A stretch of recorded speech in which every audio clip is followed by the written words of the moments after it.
Earlier this summer, the topic of Tunisia came up in my conversation with Semi Patan about current Turkish politics. And when I dug a little deeper into Tunisian current events, I was dismayed about what I learned. I traveled to Tunisia in 2017 and met with multiple political and civil society leaders who acknowledged that problems existed but remained proud of being the only democracy to emerge from the Arab Spring. Sadly, that is no longer the case. Two of those who I met there have been jailed under the new president, with only one so far released.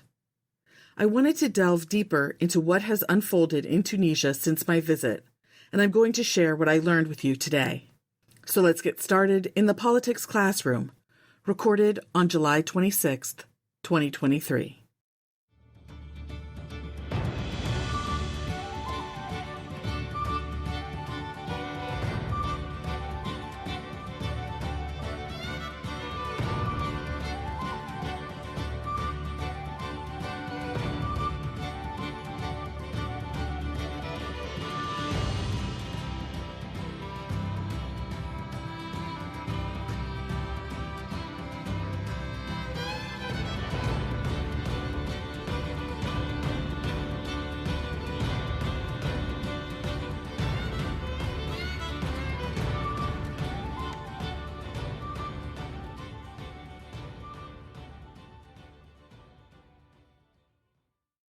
You're listening to the Politics Classroom, a podcast of UIC Radio.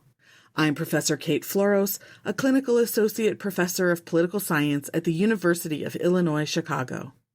My guest in the classroom today is Professor Sheran Grewal. Professor Grewal received a bachelor's degree from the Walsh School of Foreign Service at Georgetown University, as well as a certificate of Arab Studies. He received his master's and PhD in politics from Princeton University. Since 2019, he has been an assistant professor of government at the College of William and Mary and a non-resident fellow in the Center for Middle East Policy at the Brookings Institution. Professor Grewal will spend the 2023-24 academic year as a research fellow at the Middle East Initiative at Harvard University.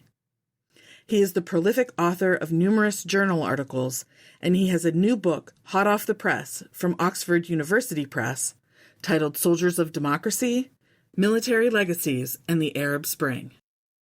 Professor Sheran Grewal, welcome to the Politics Classroom. Thank you. So I wanted to just start with asking what led you to study Tunisia in the first place. It's a pretty small country with not a lot of regional or international presence. So what led you to be interested in this topic? Yeah, I started actually studying Egypt first. Okay. Like most scholars who work on the Middle East, I had studied abroad in Egypt, and it happened to be during the Arab Spring. It was fall 2011, so it was exciting. People were protesting. People were gearing up for their first free elections. And at that point, I fell in love with revolutions and transitions and the struggle to get to democracy. But fast forward 2 years, and Egypt's transition falls to a military coup. And at that point, it became very difficult to do research in Egypt, especially. And it also created this contrast about Egypt's transition failed, but there is this success story, Tunisia, that somehow made it to democracy, had a successful revolution, kicked off the Arab Spring, and then survived those volatile transitional years. And so it was at that point that I was curious to know what was it about Tunisia that made it succeed. I didn't like the initial explanations about how, they're a homogenous country. It's something cultural, that they're committed to democracy and to compromise, and that's why it succeeded. I felt that there was more to the story. And so I went to Tunisia for the first time 2014, and I've been there every year since, multiple trips. And I've really fallen in love with Tunisia beyond, the success story and trying to figure out why it succeeded. But the energy that I saw, especially in those early years, for trying to make democracy work, the excitement among Tunisians, it made me fall in love with the story and to keep going back to try to trace out how the transition is evolving. And from that, from a comparative politics standpoint, it also makes Tunisia quite interesting. It broke the mold, unlike anywhere else in the Middle East, made it to democracy, kept it for 10 years until most recently this collapse. And so it makes it puzzling to see what is similar about Tunisia compared to other new democracies elsewhere in Latin America or Eastern Europe, but also what makes it different from Egypt or the rest of the Middle East. So for me, that's what makes Tunisia so fascinating. Okay, so as you mentioned, the Arab Spring started in Tunisia in December 2010 when protests erupted after a young street vendor set himself on fire after being harassed by police. Within a month, Tunisian dictator President Ben Ali fled the country and a transitional government took over. While Tunisia had been hailed as an Arab Spring success story, the path to and maybe from democracy has been rocky. The first democratic elections were held in October 2011, with Ennahda, an Islamist party, winning the most seats in parliament and forming a coalition government with two secular parties. Meanwhile, a constitutional assembly was elected, but clashed on what the new constitution should look like. So I have a couple of questions about this time period. What led to the struggle to create the new constitution? At its core, it was about identity. Everyone was united that we don't want dictatorship. We were fed up with Ben Ali. We wanted something new. But what that something new was a source of division. You had some, you might call them secularists or modernists, liberals, who envisioned more of a secular democracy. But the largest party in the elections, Ennahda, envisioned more of a Muslim democracy, not quite an Islamic state. As far as Islamists go, Ennahda has always been one of the most liberal and moderate among the Islamists, but their vision was a democracy that has more of an Islamic reference. And so that was the key source of division. Part of it also was more a paranoia of what might happen, more of what Ennahda might do than what they actually did in the Constitution. But there were also real differences over the Constitution in terms of, should there be a reference to Sharia or Islamic law? Should that be the basis of legislation like elsewhere in the Arab world? Or should there be complete popular sovereignty over legislation, no religious source to it? Then on specific issues about religious freedom, is atheism permitted, freedom of conscience? On women's rights, there was a controversial clause that Ennahda had put in an earlier draft that women are complementary to men as opposed to equal to men. That provoked a big backlash. And so these sorts of identity, culture war issues, in essence, were at the core of the divisions over the Constitution. There were also some other political divisions. For instance, do we want a presidential system or do we want more of a parliamentary system? There they found a compromise to create a semi-presidential system, something I'm sure we'll return to in the course of this conversation. But at the core, the polarization was a ideological secular Islamist polarization. Okay. And during the dictatorship, there had been kind of enforced secular outlook to the country. Is that correct? It is. Under both Bourguiba and Ben Ali, the previous dictators, they had repressed Islamist movements, Ennahda as well as Ennahda's precursors. Okay.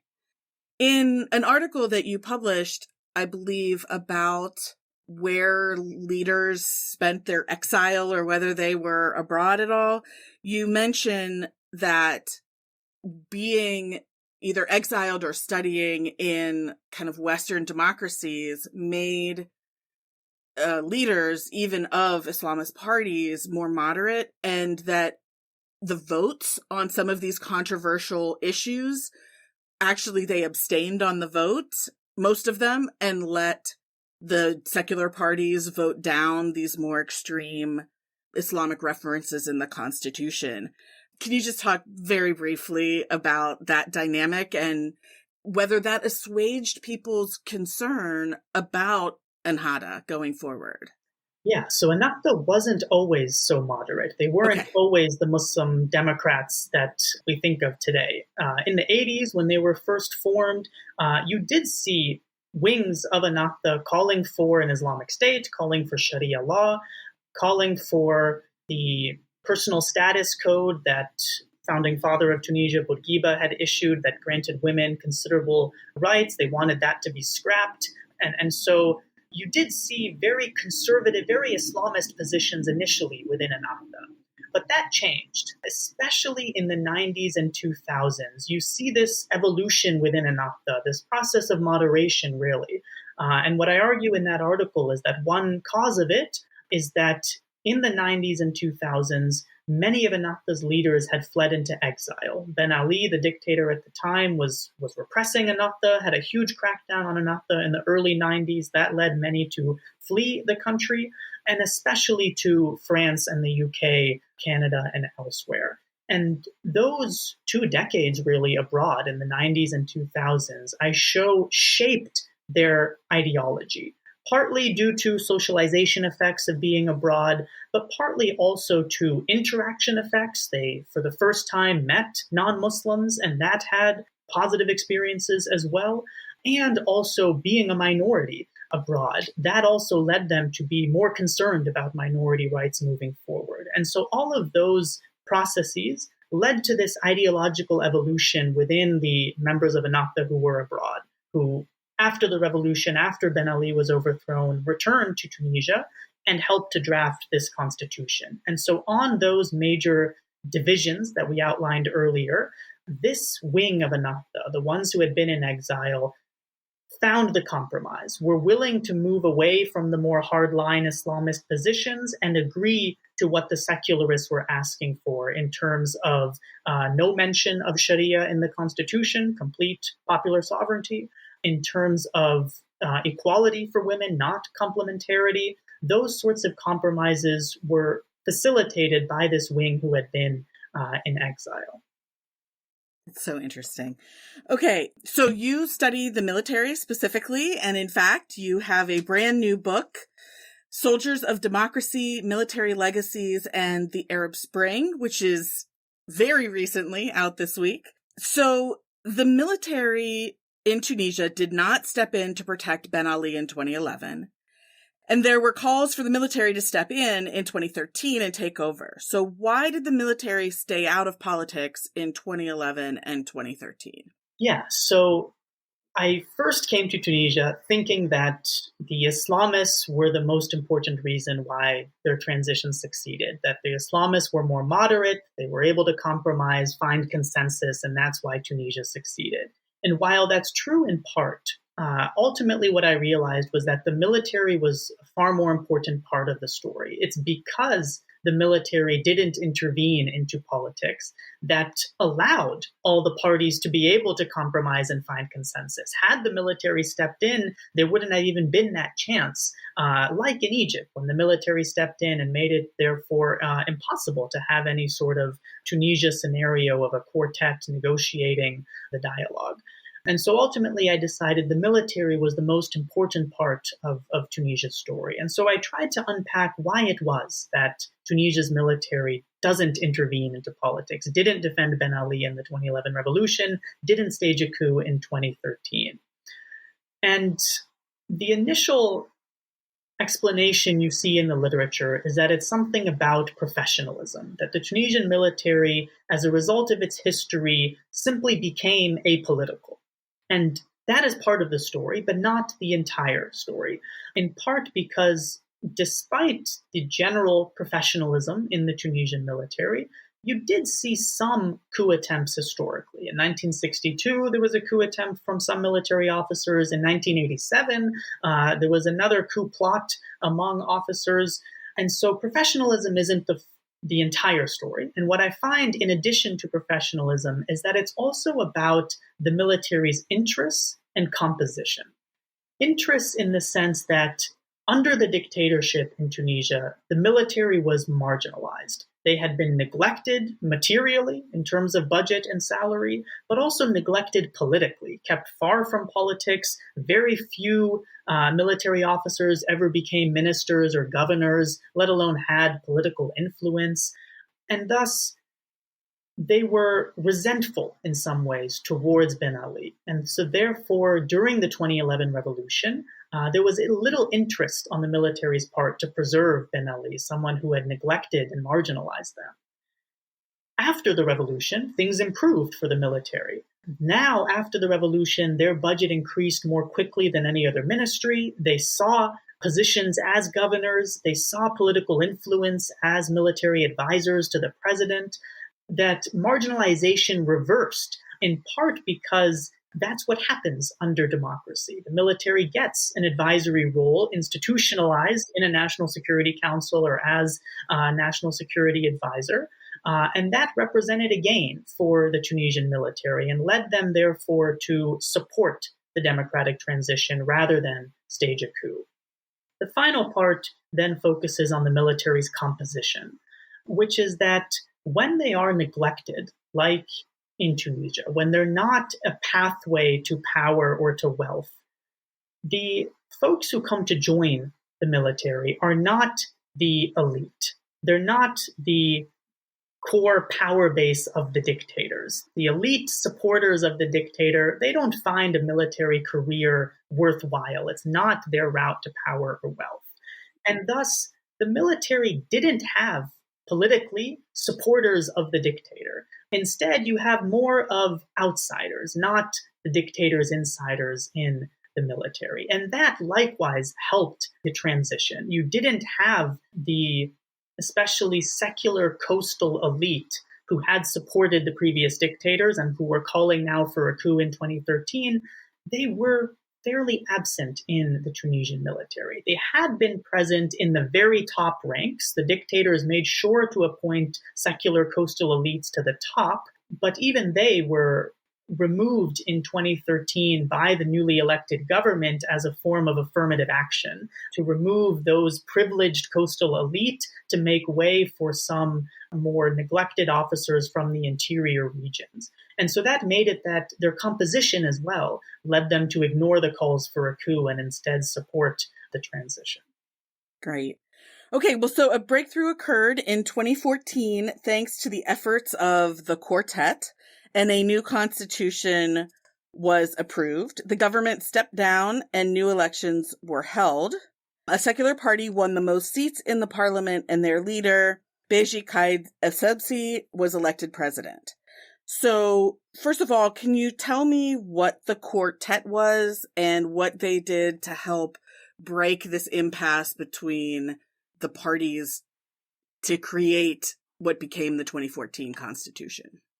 Yeah, so the Quartet is 4 very strong civil society organizations in Tunisia. This is the Labor Union, the UGTT, the Employers Union, the Human Rights League, and the Order of Lawyers. The 4 of them together became known as the Quartet and helped to mediate the dialogue in 2013. So in 2013, to go back a minute, you had a major crisis in Tunisia because of the divisions over the constitution, because of the secular Islamist polarization more generally. You had mass protests in 2013 that were calling for a coup, that were asking the military to intervene, just like the military had intervened in Egypt to kick out the Islamists from power.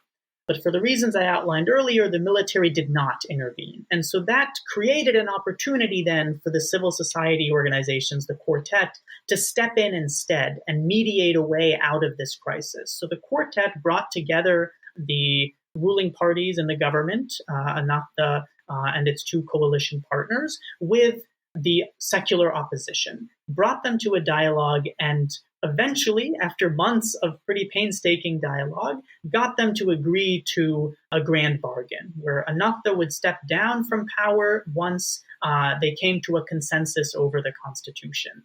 And so that's what happened. And so much of the literature on Tunisia's transition and why it succeeds likewise points to the strength of civil society, something that also has some historical origins, right?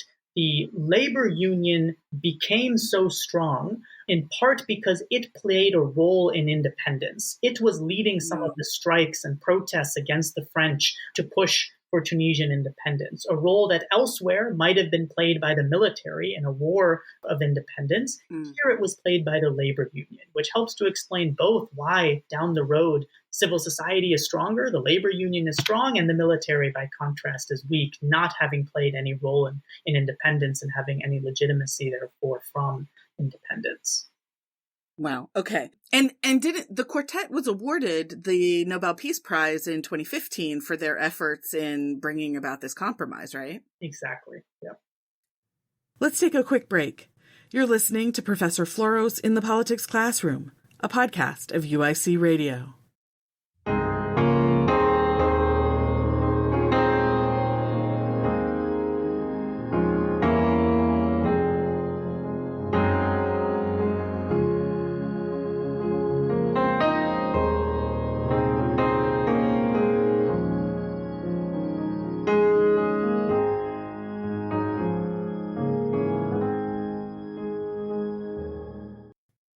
Welcome back to the Politics Classroom, a podcast of UIC Radio.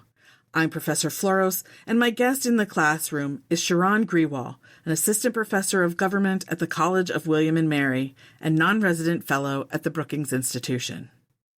Tunisia faced many challenges due to economic problems and a rising threat from terrorism. Can you talk a little bit about how Tunisia fared from the adoption of the constitution and the elections that brought in secular leadership until 2019 when the president died and a new president was elected? So can you talk about that period, 2014 to 2019? Yes. So in 2014, Nida Tounes, the secular catch-all party, this party that had formed in 2012, 2013 to oppose Ennahda, they won first place. Led by President Essebsi. And yet their first place wasn't enough on its own to form the government. They had to form a coalition government. They could have formed a coalition just with other secular parties, but they decided that the challenges in the country were so strong, the economic challenges, the security challenges, that what Tunisia needed at the time was a unity government. And so Nida Tounes President Essebsi really decided to reach out to Ennahda and propose a unity government between them. And so what emerged was a grand coalition government of four parties, Nida Tounes, Ennahda, and two junior partners, that collectively had 70% of the parliament together in one government. And this grand coalition government, this national unity government, was, on the one hand, the proponents argue necessary to deal with these challenges. The security threats, especially 2014, 2015, 16, were severe. 2015, Tunisia had 3 major ISIS terrorist attacks.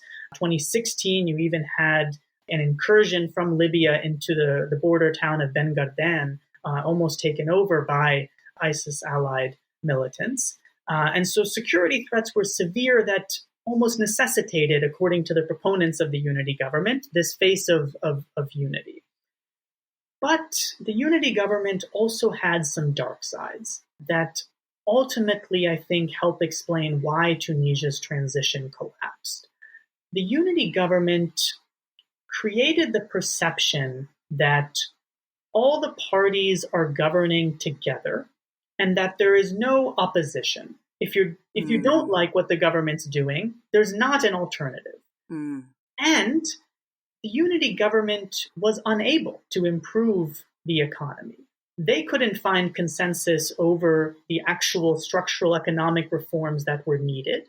Civil society was a bit too powerful, perhaps. The labor union and the employers union likewise couldn't find consensus over the economic reforms necessary. And thus the perception was that the economy is worsening, and yet the government is doing nothing.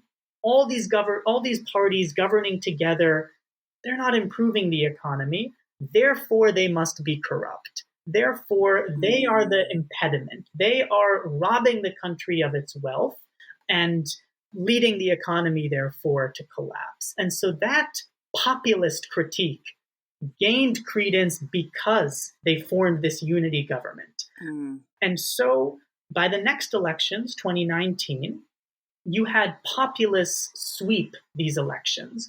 All those parties that were governing together in the unity government, in essence, collapsed. Ennahda is the one that remained down now to less than 20% of the vote, but still around. But instead, you had populists win the next elections. The next president, Kais Saied, was an unknown outsider without any political party, and that was his appeal, that he was completely untainted by the unity government and the system. And likewise, you had a number of new outsider populist parties that did perform well in the 2019 elections as well. And it's that populism that ultimately would lead to Tunisia's collapse. Okay, so let's dig into that a little bit. So on July 25th, 2019, President Essebsi died, and elections had been scheduled for November, but part of the 2014 Constitution said that the position of the president couldn't be vacant, longer than 90 days. And so the elections were moved up to September. There were 2 rounds of voting. And as you mentioned, Kais Saied, a retired constitutional law professor without any party affiliation, was elected president. So I guess this next part of the story will be to beware of professors in power.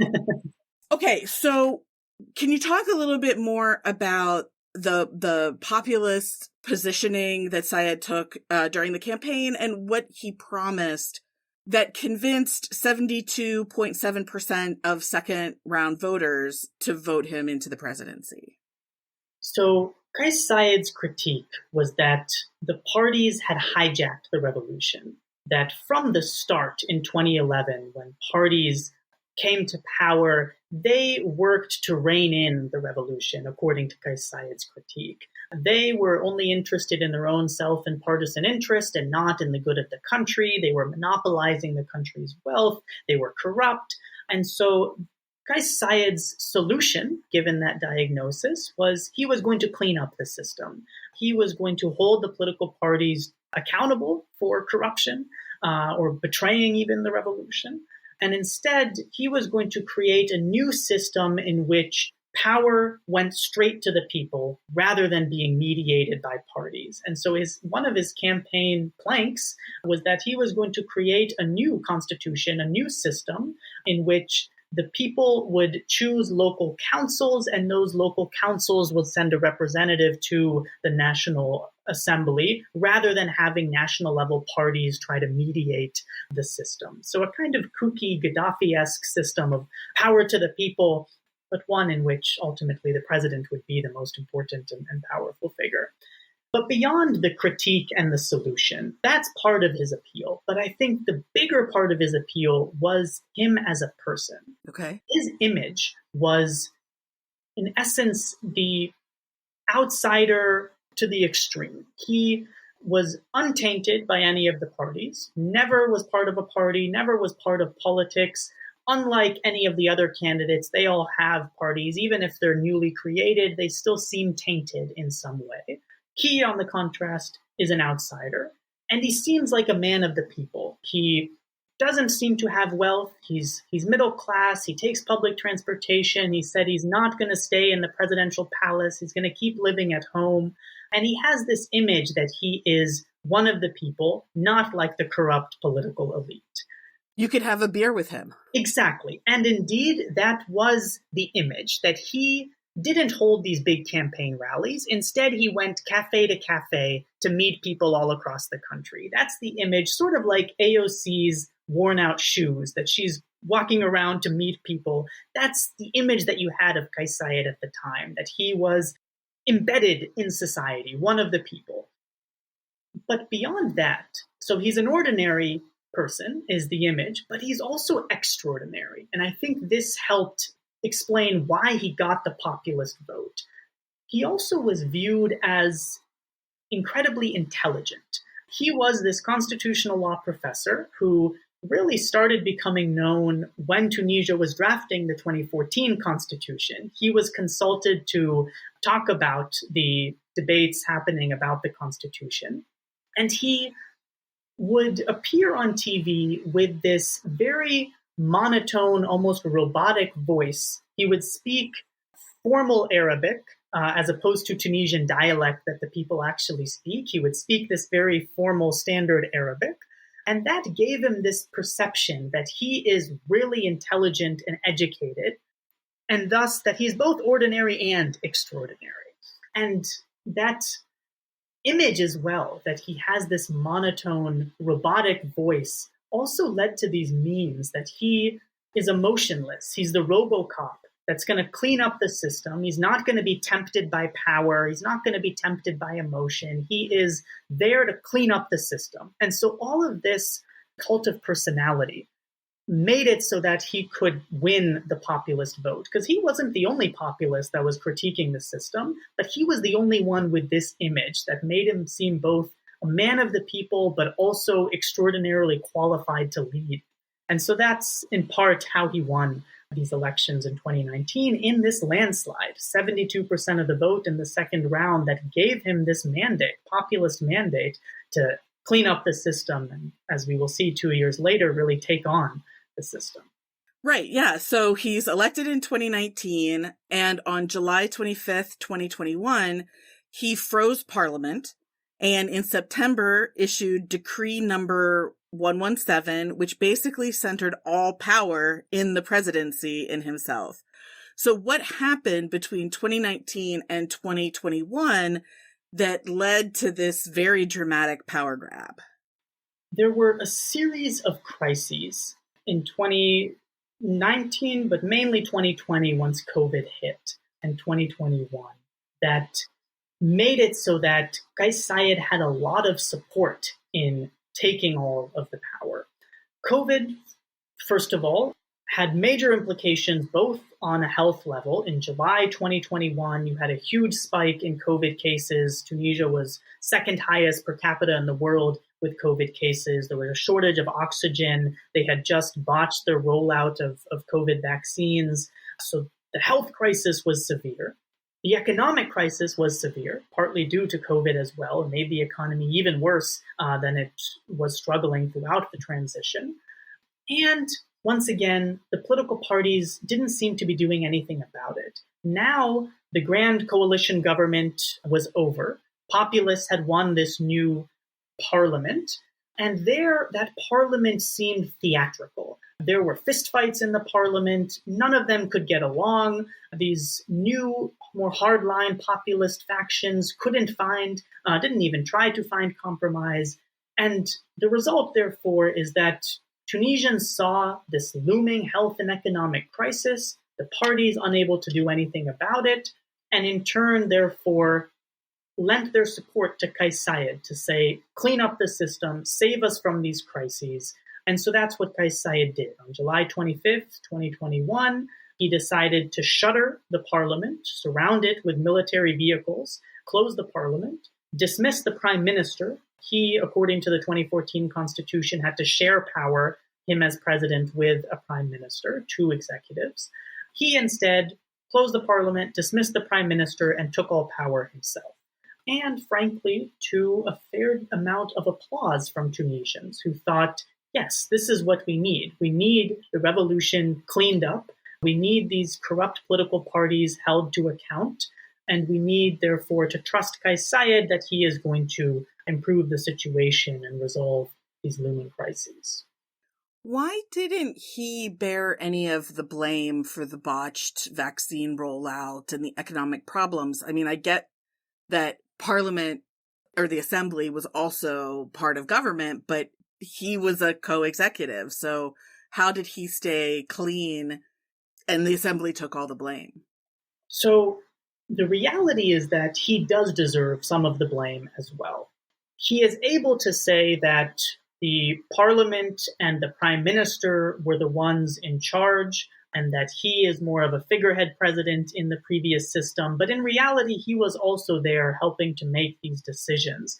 Both on COVID, you kept seeing disagreements between him and the prime minister about what the curfew hours should be. Likewise, more generally on the COVID response, who should be Minister of Health, etc. And so he does deserve some of the blame for the inability to get anything done, the inability to find compromise between the president, prime minister, and speaker of parliament.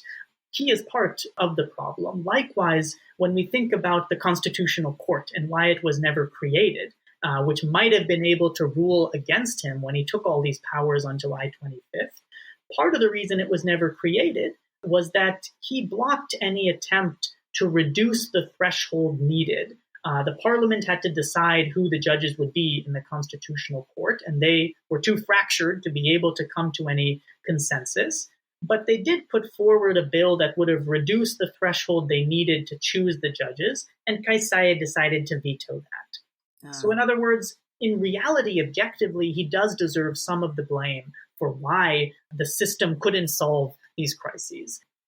But the image that I referred to earlier, this image that he is untainted by the political parties, he is a clean personality, that helped him to avoid and evade any of this responsibility. It made it seem like he is still the outsider, even though he's been in government as president now for 2 years, but he still is the outsider because he maintains that clean image, not part of any of the political parties, seemingly above the political fray and above the political bickering. And thus he was able to maintain that reputation despite, in reality, deserving the responsibility in part for it. Okay, and so just to kind of backtrack a little bit, so if we're going to make really bad parallels, the Constitutional Court would be a little bit like the Supreme Court, but only to rule on matters of the Constitution. It was, provided for in the 2014 Constitution, but they could never agree on its composition. And so from 2014 to the present, there is no Constitutional Court. And the fight in Parliament was about how to appoint the judges to that court. And when they tried to make it easier to do that, Saied said, no, we're not going to do that. And so when he takes over, there is no kind of Supreme Court to appeal to about whether or not what he did was consistent with the 2014 Constitution. Exactly. And I think it's debatable whether having a constitutional court would have saved Tunisia's democracy, right? It may not have ruled against Kais Saied, right? Seeing especially the public support for what he is doing, but seeing also that Kais Saied wasn't respecting any of the state institutions. He dissolved the parliament, ignored what the constitution was saying about, a parliament needs to remain in continuous session even when you take these emergency powers. So it's not as if he was necessarily respecting institutions anyway. But yes, in theory, a constitutional court might have ruled against him and thus may have made his incumbent takeover a bit more difficult. Okay. So this has been called, this shuttering the parliament, ruling by decree, has been called a self-coup. Can you explain what that means? Yeah, so it's a way to distinguish it from a military coup, because this wasn't the military removing the president or prime minister and taking power themselves. This was the elected president taking power from within the system, from within the democratic system. Similar to the autogolpe in Latin America with Peru, Alberto Fujimori, that type of attempt where the elected leader is the one dismantling democracy from within, but rapidly in a self-coup, in essence, on one day, July 25th, taking all of the power. The military did still play a role. They did help to shutter the parliament. They stationed military vehicles outside of it. They've also put a number of opposition and dissidents on trial in military courts.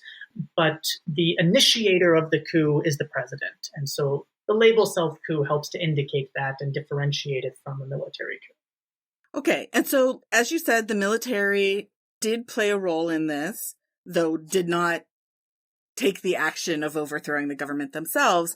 But we had talked earlier about the military staying out of politics in 2011 and 2013. And yet here they are putting tanks in front of parliament, preventing the leaders of parliament from entering after it had been suspended. So what was different about 2021 that the military took these actions when it wouldn't get involved in 2011 and 2013? What I argue in the book, perhaps ironically, is that it's the same three factors: the professionalism, the interests, the composition, those three factors that earlier had led it to ignore the calls for a coup because we are professional, we are gaining from democracy in our interests, and we're not composed of the old elites. All of those led it to ignore the coup in 2013, to not stage a coup then. But those same three factors led it to support Kais Saied's power grab on July 25th. So let me explain a bit here. Professionalism first. What the Tunisian military knows from its history is that it is subordinate to the civilian president. The dictators historically were the ones in charge, and the military was subordinate to it. Civilian control was there, therefore, under the dictatorship. And so that's a culture that it retains today. And so on July 25th, it didn't see it as professional to say no to the president. Instead, what it viewed as being professional was obeying orders, civilian control, even deferring to the president that your action must be constitutional and legal because we have this culture of being subordinate and obeying the president. So professionalism is part of the reason why they obeyed on July 25th, ironically. But then it's also about their interests and composition. Their interests, again, they had been neglected under dictatorship historically. Things started to improve after the revolution during the transition, and things improved even more under Kais Saied. He won their support in part by advancing their interests even further, appointing them for the first time as ministers. The Minister of Health, because of COVID, military doctors were appointed as ministers of health. They ran the COVID response. Then, post-coup, they started running food security as well. The Minister of Agriculture was a military general. And so politically, they've seen their interests advanced as well under Kais Saied, another reason why they're sticking with him. And then finally, it's about their composition. They don't represent the old elite of the dictatorships. They represent outsiders in that sense. And they, like other outsiders, wanted change to the system. They bought into Kais Saied's populist rhetoric that the system needs to be cleaned up, these political parties are corrupt, and so they were more susceptible to his populist critique. And so those same reasons, professionalism, interests, and composition, led them actually to support July 25th, to close the parliament, to put these corrupt political parties on trial, and really to support the collapse of Tunisia's democracy. Let's take another break. My guest is Sheroun Grewal, a government professor at the College of William and Mary. I'm Professor Floros, and you're listening to The Politics Classroom, a podcast of UIC Radio.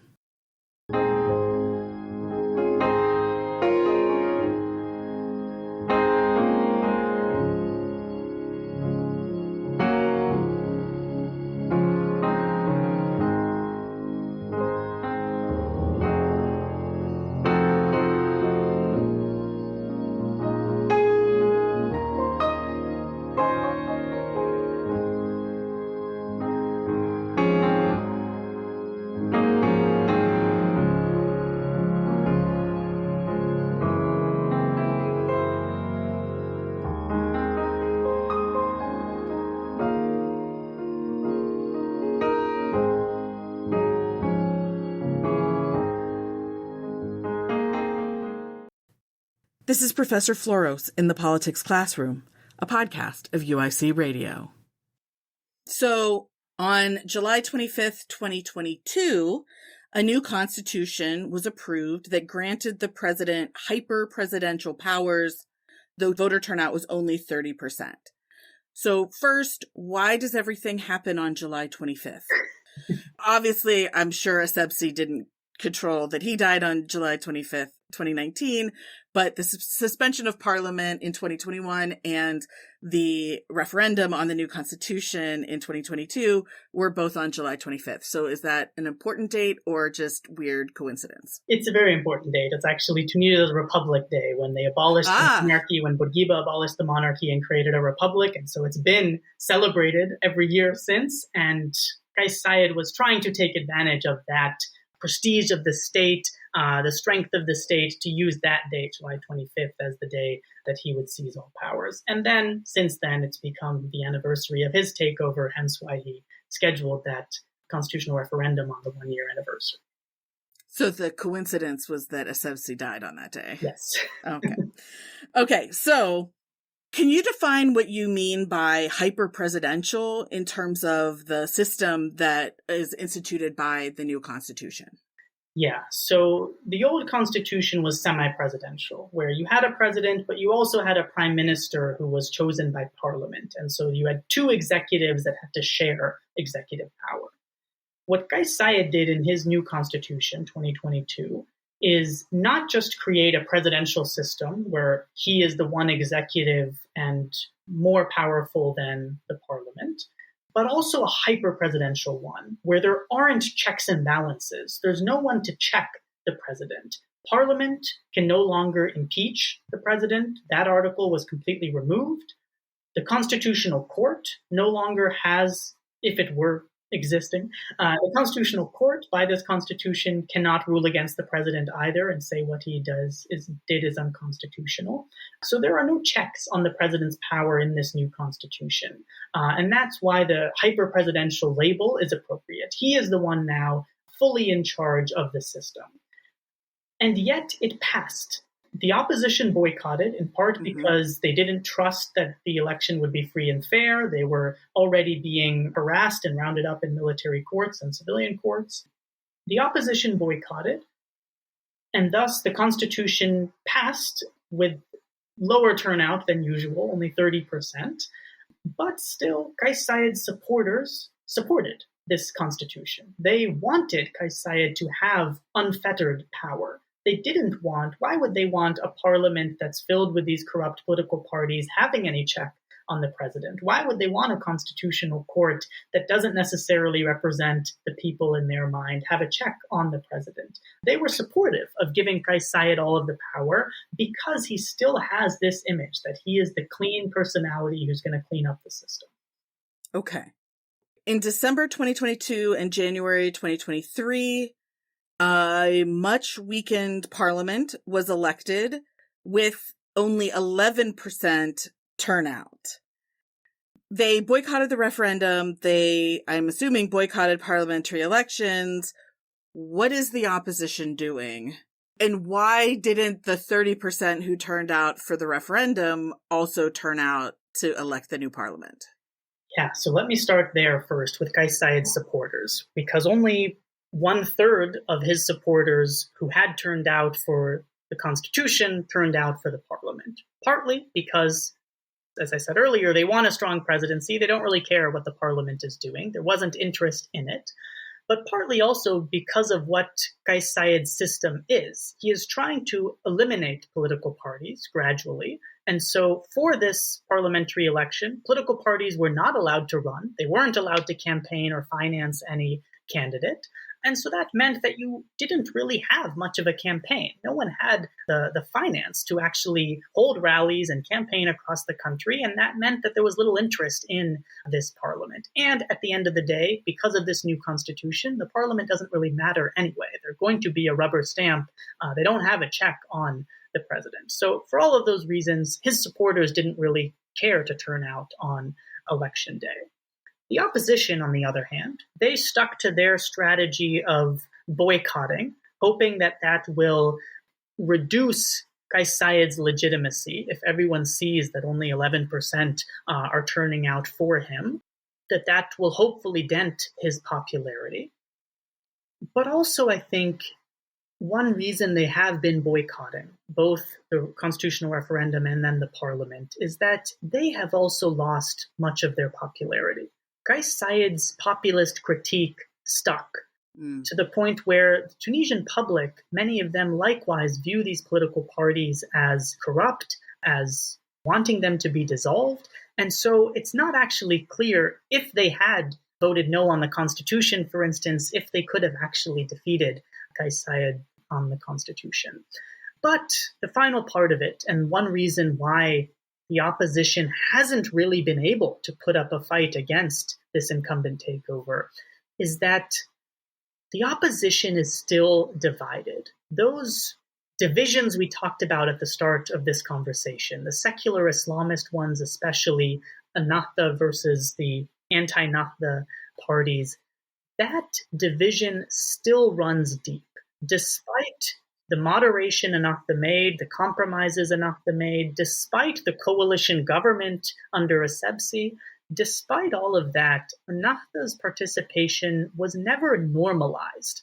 The secular parties still view Ennahda as an Islamist, as a terrorist organization that they don't want to work with. And that's inhibiting the opposition today from uniting and opposing Kais Saied with a kind of uniform approach. There have been some attempts. There's a National Salvation Front that brought together Ennahda and some secular parties, but others are still unwilling to join, even though they all oppose Kais Saied, but they're not coordinating protests, they're not coordinating a strategy on elections, and so on. So the divisions, frankly, the secular Islamist divisions still run deep and really raise questions about if in Tunisia you couldn't overcome these culture war divisions, despite Ennahda's moderating, despite a coalition government, despite doing really everything you would have hoped would work to resolve these tensions, if still in Tunisia you can't resolve this underlying culture war division, it raises questions about whether there really is ever a way that you can overcome this ideological division. How has the quartet been reacting post 2021? What are they doing? This is perhaps one of the saddest parts of Tunisia, because it was the quartet that won the Nobel Peace Prize for saving the transition earlier, but today has been very lukewarm and divided themselves. They have not taken a strong stance against the coup.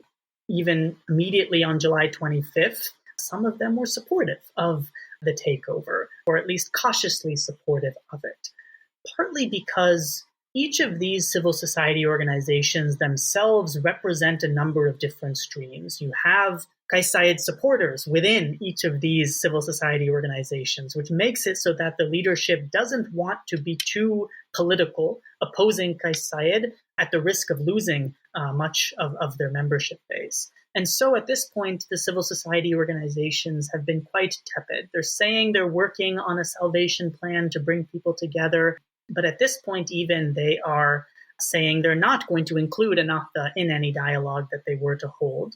They are likewise concerned about their reputations of working with Ennahda. And more generally, Kais Saied is not interested in any sort of dialogue, and he himself is ignoring these civil society organizations. And I think the civil society organizations also fear that they might be repressed if they get on Kais Saied's bad side and oppose him too directly. And so for all that reasons, Tunisia's, much praised strong civil society isn't able to resist this incumbent takeover. Okay, so then what is the prospect for democracy in Tunisia? I mean, when is the next presidential election? Will there be opposition able to run? Is this the end of Tunisian democracy? At the moment, it looks quite bleak. There will be presidential elections, most likely next year. Kais Saied, I'm sure, will win again, and I'm sure the opposition will boycott once again. I think even then, they will not trust the Electoral Commission to have a free and fair election. Probably still then, they will not have improved their popularity to the point where they might be able to beat Kais Saied. And so I don't actually see Kais Saied losing the upcoming presidential election if it were to be held next year. Likewise, it's hard to see a path forward to democracy anytime soon. The economy is crashing. Kais Saied hasn't been able to solve it. That, in theory, could hurt his popularity, but at this point, it's not. At this point, he's still able to blame the corrupt political parties for being the cause of that economy. He's then able to blame international powers for not supporting his takeover. And he's now most recently able to scapegoat migrants, sub-Saharan African migrants, for stealing our jobs in Tunisia. And so he's able to point fingers and still evade responsibility for the crashing economy, which means that at this point, he still remains popular among his base and makes it therefore hard to resist him either in elections or in the street. And he still has the military on his side? At this point, he still has the military, yes. They are continuing to prosecute the opposition in military courts and continuing to appear behind him in the National Security Council whenever he makes major decisions, which gives the image that they're still supportive of what he is doing. in part because those three factors still remain. He's advancing their interests. They are composed of outsiders who want to see the system cleaned up. And they're too professional. They want to follow orders and obey the commander-in-chief rather than intervening in politics, as they would call it, if they were to openly refuse an order from Kaisar.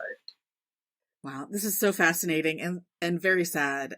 If you are interested in learning more about the military in Tunisia and Egypt, you can pick up Professor Grewal's book, Soldiers of Democracy, Military Legacies, and the Arab Spring.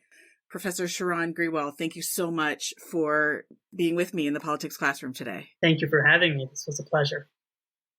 Professor Sheroon Grewal is an assistant professor of government at the College of William and Mary and will spend the 2023-24 academic year at the Middle East Initiative at Harvard University.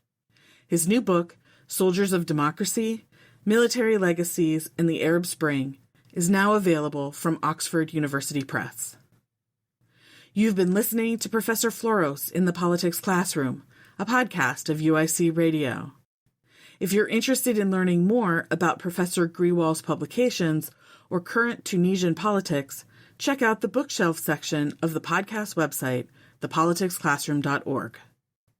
I've started posting the podcast on YouTube, so if you like looking at waveforms while listening or want to follow along with the captions, search for Professor Kate Floros and subscribe to the podcast there. I need to work on my social media game to spread the word about the podcast, but in the meantime, feel free to recommend it to your family and friends, neighbors, your dentist, anyone you think might enjoy it. If you already subscribed to the podcast, thank you. I'll be back in your feed soon, but for this week, that's all I've got. Class dismissed.